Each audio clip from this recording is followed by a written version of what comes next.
नमस्कार दोस्तों, आपका अपने YouTube चैनल जी के स्टडी पॉइंट में आपका स्वागत है। अगर आप यूपीएसआई की तैयारी फ्री में करना चाहते हैं तो आप मेरे चैनल को ज़रूर से ज़रूर सब्सक्राइब करें, क्योंकि आपको मेरे चैनल के द्वारा यूपीएसआई की तैयारी फ्री में वह भी पूरा सिलेबस के अनुसार चैप्टर वाइज करवाई जाएगी। आज की इस वीडियो में भारत का संवैधानिक विकास से संबंधित जो भी महत्वपूर्ण प्रश्न यूपीएसआई की परीक्षा में पूछे जाते हैं, उन सभी महत्वपूर्ण प्रश्नों को आज की इस वीडियो में आप लोगों को बताऊंगा। तो आप लोग वीडियो को लास्ट तक जरूर देखिए, क्योंकि सभी प्रश्न बहुत ही ज़्यादा महत्वपूर्ण हैं। तो चलिए आज की इस वीडियो को शुरू करते हैं। पहला प्रश्न देखते हैं। भारतीय संविधान के ऐतिहासिक विकास काल की शुरुआत किस ईस्वी से प्रारंभ होता है? जो इसका सही उत्तर है वह है 1600 ईस्वी से। भारतीय संविधान के ऐतिहासिक विकास काल की शुरुआत जो है 1600 ईस्वी से प्रारंभ होता है। अगला प्रश्न देखते हैं। किस वर्ष में इंग्लैंड में ईस्ट इंडिया कंपनी की स्थापना हुई थी? जो इसका सही उत्तर है वह है 31 दिसंबर 1600 ईस्वी में। वर्ष 31 दिसंबर 1600 ईस्वी में इंग्लैंड में ईस्ट इंडिया कंपनी की स्थापना हुई थी। अगला प्रश्न देखते हैं। ईस्ट इंडिया कंपनी की स्थापना के समय में ब्रिटिश महारानी कौन थी? जो इसका सही उत्तर है वह है एलिजाबेथ प्रथम। ईस्ट इंडिया कंपनी की स्थापना के समय में ब्रिटिश महारानी जो है एलिजाबेथ प्रथम थी। अगला प्रश्न देखते हैं। निम्नलिखित में से किस क्षेत्र में वर्ष 1813 के चार्टर एक्ट में भारत में अंग्रेज नीति में मौलिक परिवर्तन आया? जो इसका सही उत्तर है वह है शिक्षा। यह प्रश्न यूपीएसआई की परीक्षा में सन 2017 में पूछा जा चुका है। अगला प्रश्न देखते हैं। यूनाइटेड किंगडम की संसद के कौन से अधिनियम के बारे में कहा जाता है कि वो भारत में उदार तानाशाही और जिम्मेदार सरकार की उत्पत्ति के अंत को दर्शाता है? जो इसका सही उत्तर है वह है भारत सरकार अधिनियम 1919। अगला प्रश्न देखते हैं। ने पहली बार विधायिका में द्विसदनी व्यवस्था लागू की? जो इसका सही उत्तर है वह है भारत सरकार अधिनियम। भारत सरकार अधिनियम ने पहली बार विधायिका में द्विसदनी व्यवस्था लागू की। यह प्रश्न यूपीएसआई की परीक्षा में सन 2017 में पूछा जा चुका है। अगला प्रश्न देखते हैं। ने पहली बार देश में प्रत्यक्ष चुनाव की शुरुआत की। इसके द्वारा कुछ सीमित लोगों को उनकी संपत्ति, कर अथवा शिक्षा के आधार पर मताधिकार दिया गया। जो इसका सही उत्तर है वह है भारत सरकार अधिनियम 1919। भारत सरकार अधिनियम 1919 ने पहली बार देश में प्रत्यक्ष चुनाव की शुरुआत की। इसके द्वारा कुछ सीमित लोगों को उनकी संपत्ति, कर अथवा शिक्षा के आधार पर मताधिकार दिया गया। यह भी प्रश्न देखिए यूपीएसआई की परीक्षा में सन 2017 में पूछा जा चुका है। अगला प्रश्न देखते हैं। भारतीय संविधान लागू होने से पहले भारत का प्रशासन मूल रूप से किस दस्तावेज के अनुसार होता था? जो इसका सही उत्तर है वह है भारत सरकार अधिनियम 1935। भारत सरकार अधिनियम 1935 के द्वारा ही भारतीय संविधान लागू होने से पहले भारत के प्रशासन को मूल रूप से चलाया जाता था। अगला प्रश्न देखते हैं। रेगुलेटिंग एक्ट किस सन में बना था? जो इसका सही उत्तर है वह है 1773 ईस्वी में। सन 1773 ईस्वी का regulating act British east India company की गतिविधियों से संबंधित पहला महत्वपूर्ण संसदीय कानून था। कंपनी शासन के अधीन लाए गए इस एक्ट का उद्देश्य भारत में ईस्ट इंडिया कंपनी की गतिविधियों को ब्रिटिश सरकार की निगरानी में लाना था। अगला प्रश्न देखते हैं। रेगुलेटिंग एक्ट के अंतर्गत ही किस सन में कोलकाता में एक उच्चतम न्यायालय की स्थापना की गई, जिसमें एक मुख्य न्यायाधीश और 3 अन्य न्यायाधीश थे? जिसका सही उत्तर है वह है 1774 ईस्वी में। 1774 ईस्वी में रेगुलेटिंग एक्ट के अंतर्गत ही कोलकाता में एक उच्चतम न्यायालय की स्थापना की गई, जिसमें एक मुख्य न्यायाधीश और 3 अन्य न्यायाधीश होते थे। अगला प्रश्न देखते हैं। कोलकाता स्थित उच्चतम न्यायालय के प्रथम मुख्य न्यायाधीश कौन थे? जिसका सही उत्तर है वह है sir Elijah Impey.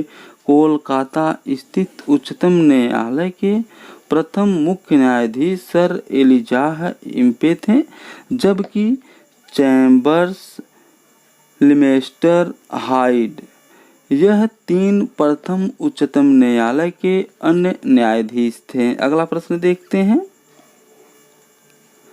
Act of settlement किस सन में बना था? जो इसका सही उत्तर है वह है 1781 ईस्वी में। रेगुलेटिंग एक्ट की कमियों को दूर करने के लिए एक्ट ऑफ सेटलमेंट का प्रावधान किया गया। इस एक्ट के अनुसार कलकत्ता की सरकार को बंगाल, बिहार और उड़ीसा के लिए भी विधि बनाने का प्राधिकार प्रदान किया गया। अगला प्रश्न देखते हैं। पिट्स इंडिया एक्ट किस सन में बना था? जो इसका सही उत्तर है वह है 1784 ईस्वी में। इस एक्ट के द्वारा दोहरे प्रशासन का प्रारंभ हुआ, जिसमें पहला बोर्ड ऑफ डायरेक्टर्स जो व्यापारिक मामलों के लिए था, दूसरा बोर्ड ऑफ कंट्रोलर जो राजनीतिक मामलों के लिए था। अगला प्रश्न देखते हैं। किस चार्टर अधिनियम के अंतर्गत भारतीयों की शिक्षा के लिए प्रतिवर्ष 1 लाख रुपये व्यय करने का प्रावधान किया गया? जो इसका सही उत्तर है वह है चार्टर अधिनियम 1813। चार्टर अधिनियम 1813 के अंतर्गत भारतीयों की शिक्षा के लिए प्रतिवर्ष 1 लाख रुपये व्यय करने का प्रावधान किया गया। अगला प्रश्न देखते हैं। किस चार्टर अधिनियम के अंतर्गत बंगाल के गवर्नर जनरल को भारत का गवर्नर जनरल कहा जाने लगा? जो इसका सही उत्तर है वह है चार्टर अधिनियम 1833। चार्टर अधिनियम 1833 के अंतर्गत बंगाल के गवर्नर जनरल को भारत का गवर्नर जनरल कहा जाने लगा। अगला प्रश्न देखते हैं। भारत के प्रथम गवर्नर जनरल कौन बने थे? जो इसका सही उत्तर है वह है लॉर्ड विलियम बेटिंग। भारत के प्रथम governor general lord William Bentinck बने थे। अगला प्रश्न देखते हैं। किसकी अध्यक्षता में प्रथम विधि आयोग का गठन किया गया था? जो इसका सही उत्तर है वह है लॉर्ड मैकाले। 1834 ईस्वी में लॉर्ड मैकाले की अध्यक्षता में 4 सदस्यीय विधि आयोग का गठन किया गया। अगला प्रश्न देखते हैं। किस चार्टर अधिनियम के द्वारा सरकारी नियुक्तियों के लिए प्रतियोगी परीक्षा का प्रावधान किया गया था? जो इसका सही उत्तर है वह है चार्टर अधिनियम 1853। चार्टर अधिनियम 1853 के द्वारा सरकारी नियुक्तियों के लिए प्रतियोगी परीक्षा का प्रावधान किया गया था। अगला प्रश्न देखते हैं। किस एक्ट के अंतर्गत ईस्ट इंडिया कंपनी का शासन समाप्त करके भारतीय शासन का दायित्व ब्रिटिश क्राउन को सौंप दिया गया? जो इसका सही उत्तर है वह है भारत शासन अधिनियम 1858। भारत शासन अधिनियम 1858 के अंतर्गत ईस्ट इंडिया कंपनी का शासन समाप्त करके भारतीय शासन का दायित्व ब्रिटिश क्राउन को सौंप दिया गया था। अगला प्रश्न देखते हैं, किस अधिनियम के द्वारा गवर्नर जनरल का पद नाम परिवर्तित करके भारत का वायसराय कर दिया गया? जो इसका सही उत्तर है वह है भारत सरकार अधिनियम 1858। भारत सरकार अधिनियम 1858 के द्वारा गवर्नर जनरल का पद नाम परिवर्तित करके भारत का वायसराय कर दिया गया था। अगला प्रश्न देखते हैं, भारत के प्रथम वायसराय कौन थे? जो इसका सही उत्तर है वह है लॉर्ड कैनिंग। भारत के प्रथम वायसराय जो है लॉर्ड कैनिंग थे। अगला प्रश्न देखते हैं, भारत के अंतिम गवर्नर जनरल कौन थे? जो इसका सही उत्तर है वह है लॉर्ड कैनिंग। भारत के अंतिम गवर्नर जनरल जो है लॉर्ड कैनिंग थे, जबकि भारत के प्रथम वायसराय भी लॉर्ड कैनिंग थे। अगला प्रश्न देखते हैं, किस अधिनियम द्वारा गवर्नर जनरल को अध्यादेश जारी करने की शक्ति प्रदान की गई? जो इसका सही उत्तर है वह भारतीय परिषद अधिनियम 1861। भारतीय परिषद अधिनियम 1861 के द्वारा गवर्नर जनरल को पहली बार अध्यादेश जारी करने की शक्ति प्रदान की गई। ऐसे अध्यादेश की अवधि मात्र 6 महीने होती थी। अगला प्रश्न देखते हैं, किस अधिनियम द्वारा यह उपबंध किया गया कि ईस्ट इंडिया कंपनी को किसी भी समय भंग किया जा सकता है? जो इसका सही उत्तर है वह है 1873 ईस्वी का अधिनियम।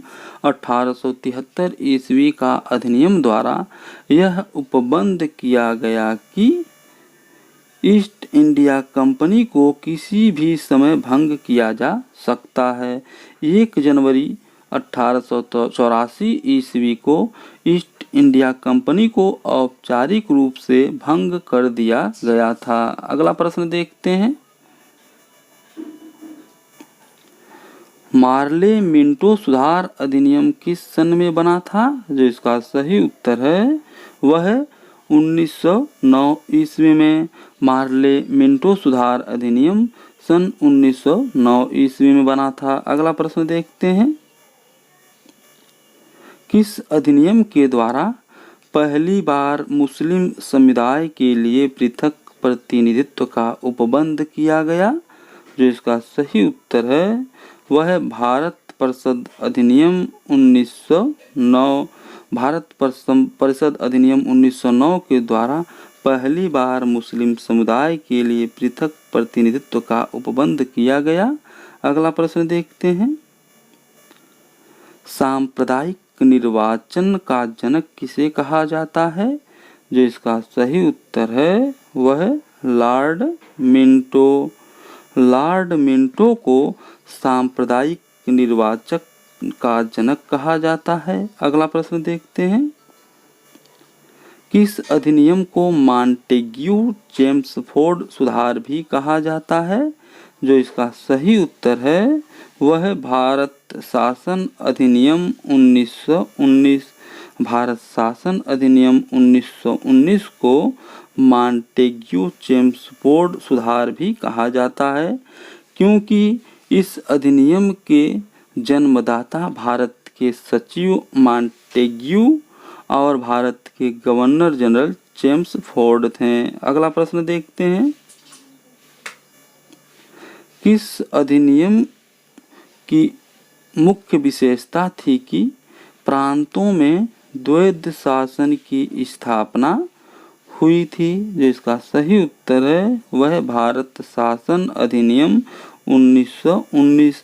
भारत शासन अधिनियम 1919 की मुख्य विशेषता थी कि प्रांतों में द्वैध शासन की स्थापना हुई थी। अगला प्रश्न देखते हैं,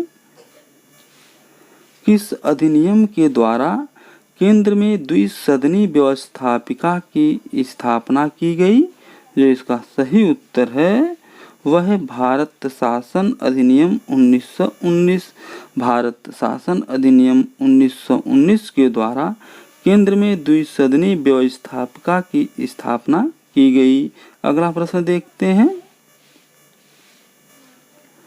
1935 ईस्वी का भारत शासन अधिनियम में कुल कितने अनुच्छेद थे? जो इसका सही उत्तर है वह है 321।